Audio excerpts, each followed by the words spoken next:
So then, looking on my videos I've uploaded so far, I didn't put out a part 5 of the build where I've got the engine fitted.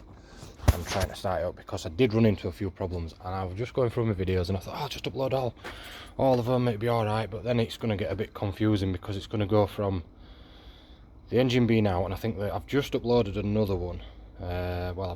It'll be on by the time this one goes up, but I've just uploaded another one where I'm just sort of like just like the down these chassis legs, and I took the aircon pipes off to get sorted out and whatnot. And what's going to be really confusing is one of my other videos that I'm going to upload, it probably be part 6, is this in on. I put this on yesterday, and went out and I'd found a boost leak the other day. Took it for a drive, thought I'd sorted it, and I think it's whistling again just slightly. There's a little gasket just in here, and it's split on end, just on the blanking plate where the pipe normally goes round to the EGR cooler round the back, down somewhere around there. So I'd need to take that off. I could do with a proper EGR blank on it really, but I'm going to take that off and have a look, probably seal it back up and check all other pipes out. I might take it for another drive today, maybe another video, possibly, I don't know. But anyways, I did post on the mk5 Jetta Owners UK on Facebook, and I think a couple of other ones on Facebook as well, asking for if anybody knew.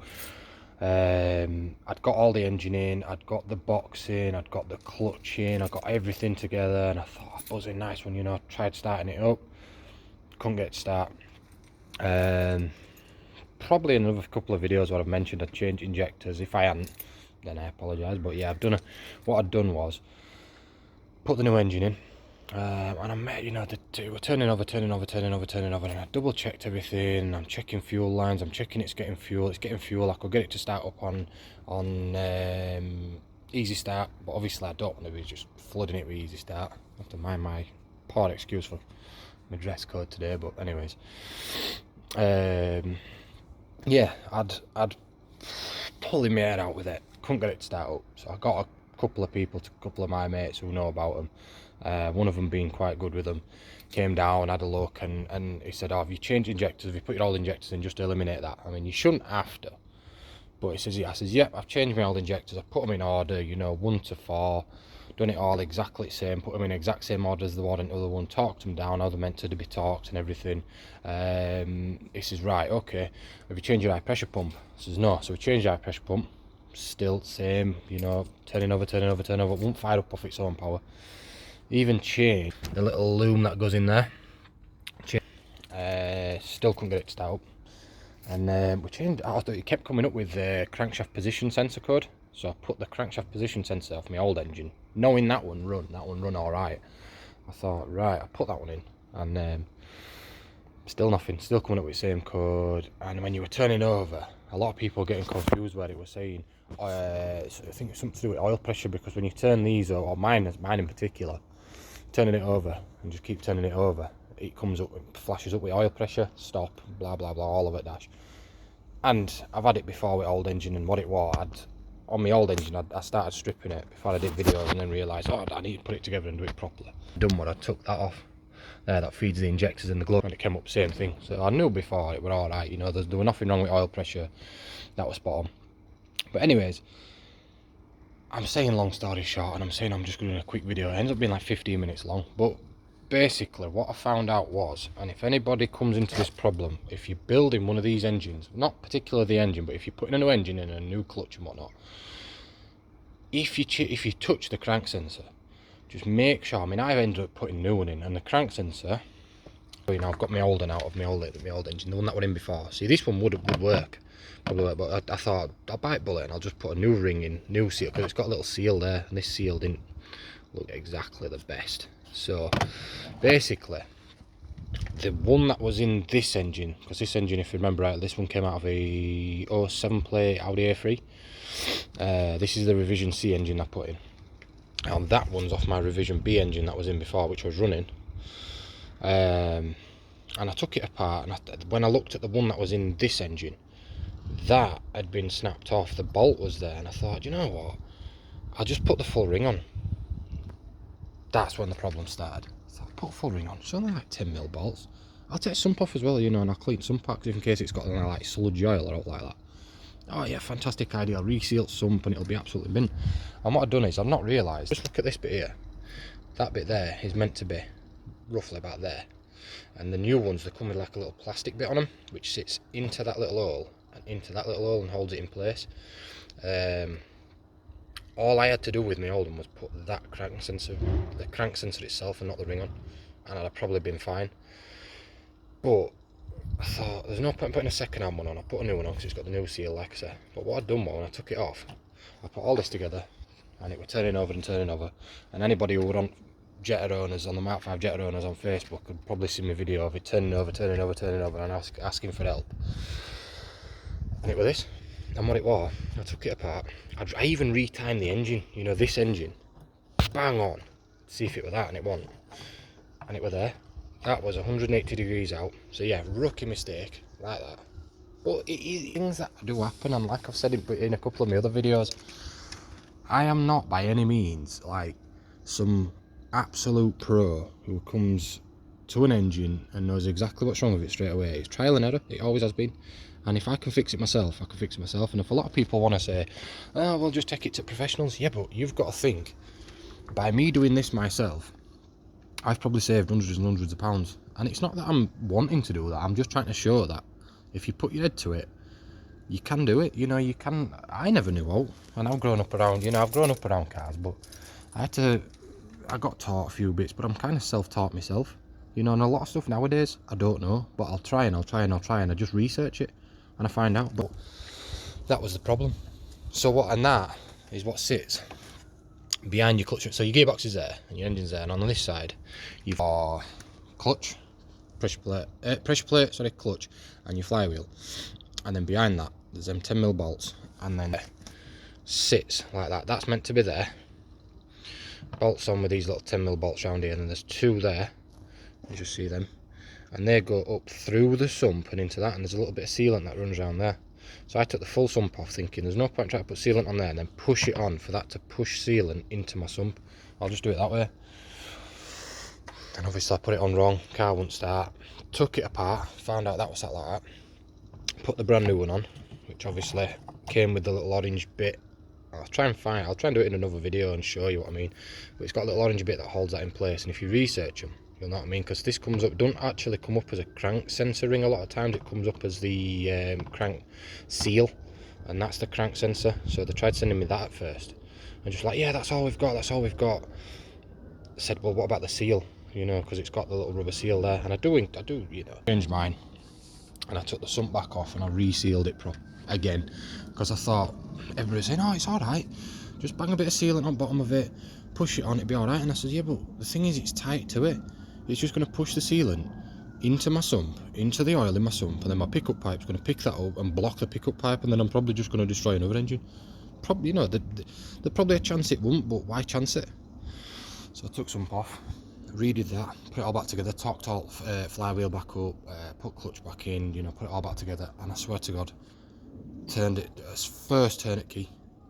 Didn't even have to prime fuel, first turn at key, fire straight up. Smoked a bit because obviously I've been putting a bit of brake cleaner through it, and I've been putting this through it. Yep, shout at me if you want, but yeah. But anybody who's worked on diesel engines, to get them fired up, brake cleaner is a little bit less harsh than easy start. It's easy start, you do get quite a bit of injector knock, and it doesn't sound nice. I don't like doing it. Brake cleaner's not so bad. It takes a little bit more of it, a fair bit more of it, to get it to fire up, but you don't get that big knocking noise. You know, you can get it to fire up and run on that, which is a little bit better in my opinion. But yeah, I mean, I did that.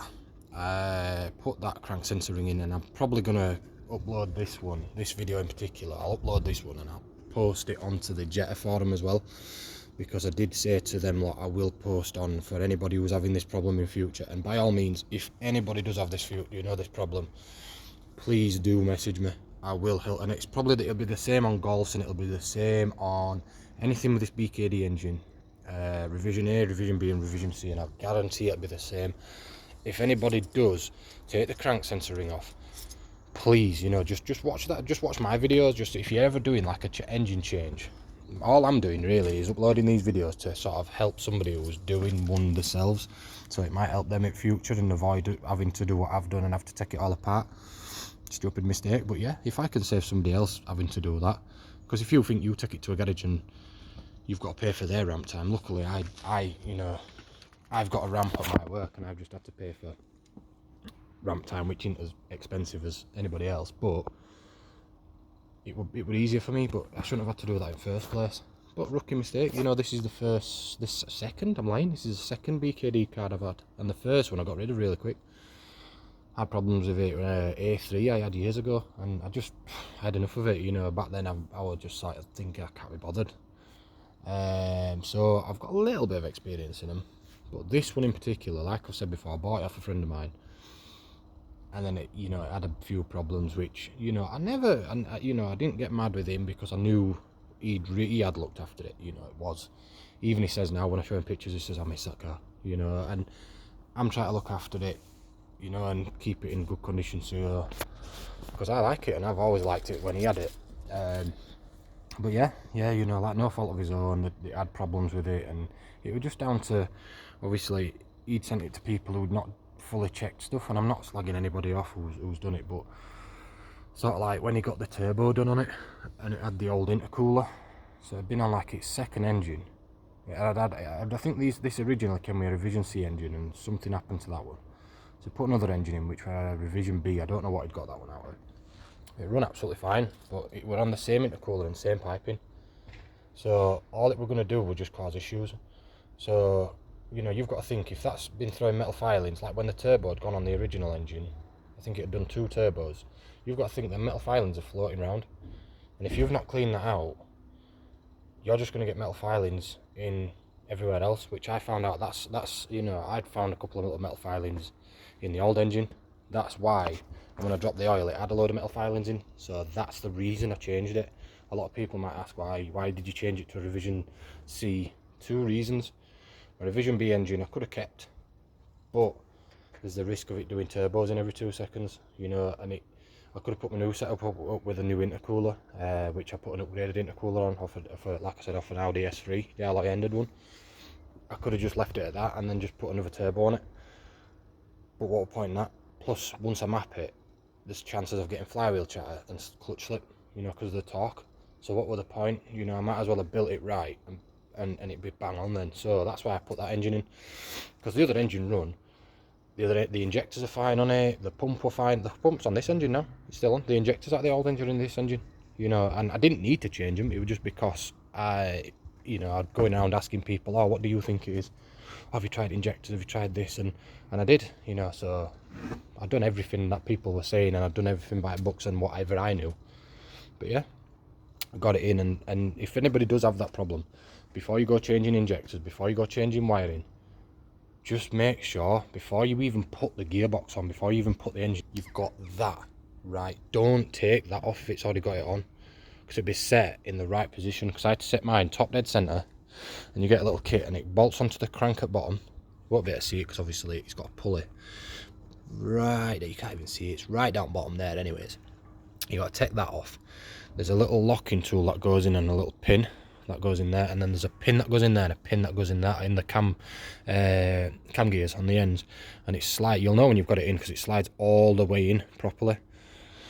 So I locked that off, got the engine all top dead center locked in properly, and then I put that in and put it on. Now, could be wrong, that's what I got told to do, put the engine top dead center and put that top dead center. You might be able to, I'm not advising it, I'd advise it to do it the way I got told. You might be able to just bang that in with that little dot at the top, but I'd just advise, just be on safe side, just to save yourself a lot of headache. If you are going to change it, do it that way, save me a lot of effort. But yeah, I'll get this one uploaded, and then I've got a couple more to upload, bit of coding and whatever else. So yeah.